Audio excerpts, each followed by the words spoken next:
Okay, let's just get kind of to the point. So I'm actually gonna lift this up a little bit.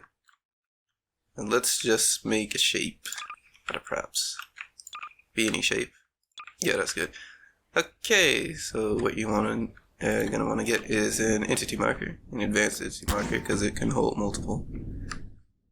So go ahead and link your props. Now, where you start linking doesn't matter. However, the direction you link does matter. So always link clockwise, like this. So I'm just gonna go here.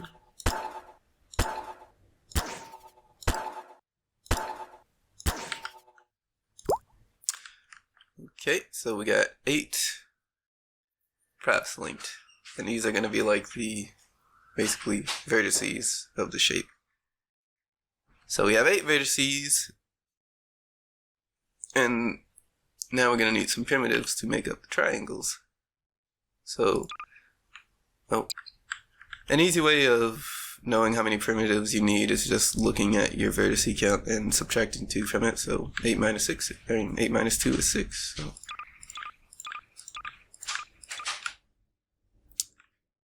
And you can go ahead and link those up as well.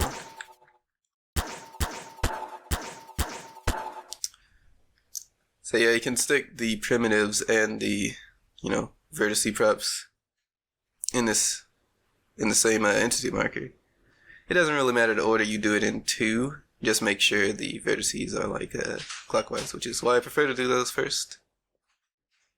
Alright, so type of primitive you spawn really doesn't matter, by the way, so if I get rid of this one and replace it with sphere, I guess. Now what you're going to want to go ahead and do is wire up the entity marker to wire up the props array to the entity marker. And that should be it. So the orientation of this thing does matter. The position does not. And actually the only thing about the orientation that matters is that blue Z that determines how the E2 sees it. But anyway, I'm just going to hit T. There we go, it makes a shape. So a little bit more about the orientation. If I were to skew this quite a bit, you can see I get very different shape. Well, dimension wise. It's very flat. Basically, this is how the viewing plane of how it's looking at those vertices. So, also this will spawn underneath the expression 2, but not next to the expression 2 necessarily. So basically what I mean is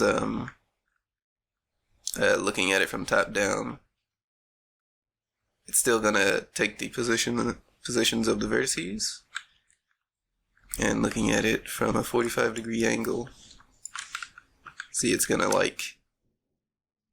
should be over here roughly. Yeah, and that's no matter where the E2 is basically. So also another thing is this won't do any shapes with holes in them. It doesn't really know how to do that. If you wanted it to do a shape with a hole, I guess you could make half the shape and then make the other half of the shape. Not really going to show that right now though.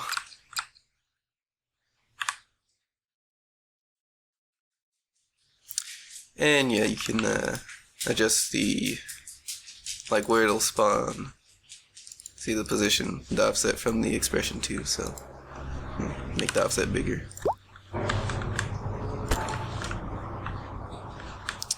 And you can make the primitives thicker. Let's see, 36. Maybe not 36, let's do 24.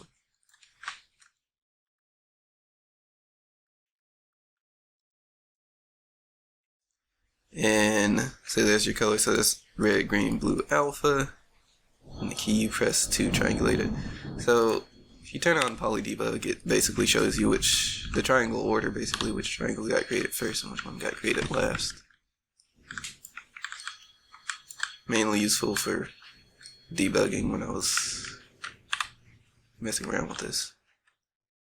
So I want to kind of show a more practical example of this. So I was working on this tank, and this is basically visual model. This is an armor model, but technically, or not technically, but VizClip would probably be better for this kind of thing. But I mean, if you're gonna do it, see, that's how many props I used to do this shape. It's 5, and now I'm going to cheat a little bit. My endpoints are already placed, so I'm gonna use PA to get some points down.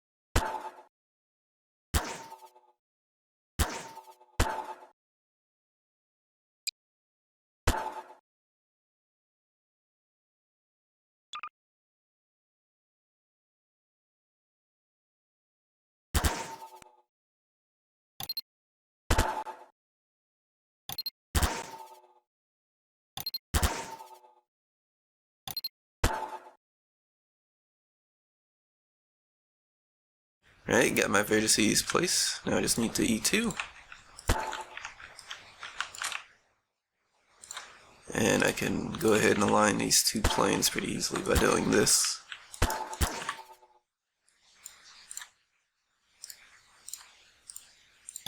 There we go.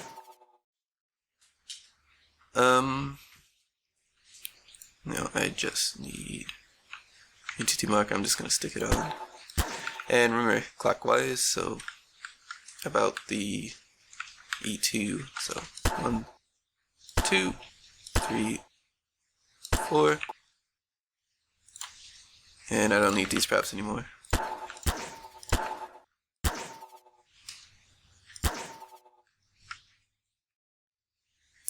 Go ahead and get any primitive, so plane, dome, link those up as well. And don't forget to wire the props array from the expression 2 to the entities array on the entity marker. And just hit T, and it's assembled the shape for me. What I can do now is just move that into position. I could parent these to a gate and move it, but I don't really need to. Just 2 plates here. And you can see this is actually the way it ended up working out. It's only 2 props compared to 5 over here.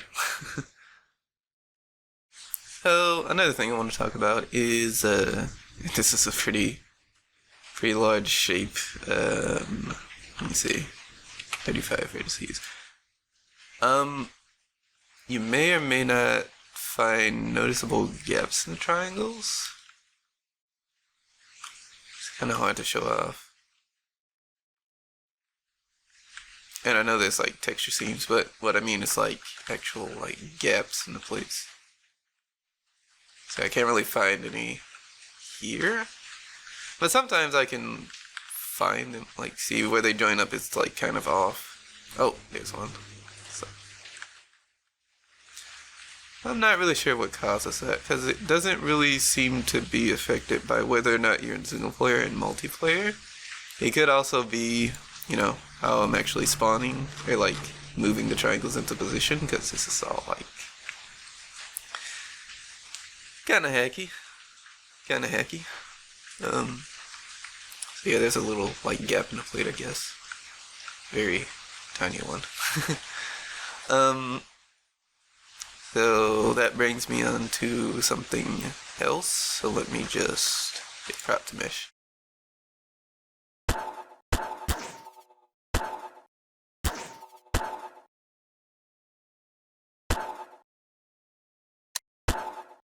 Okay, so prop to meshed it.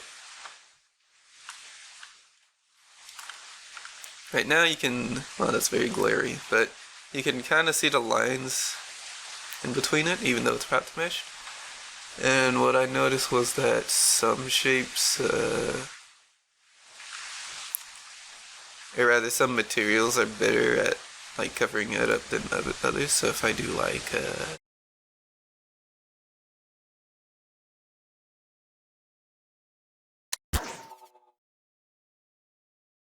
See, something like this, I can't even see the gap between this actually. Can't even see the gap.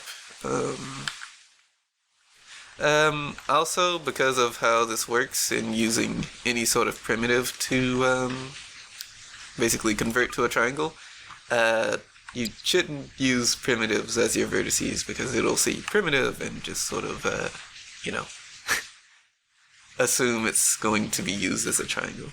But really, that is it. That's the whole E2.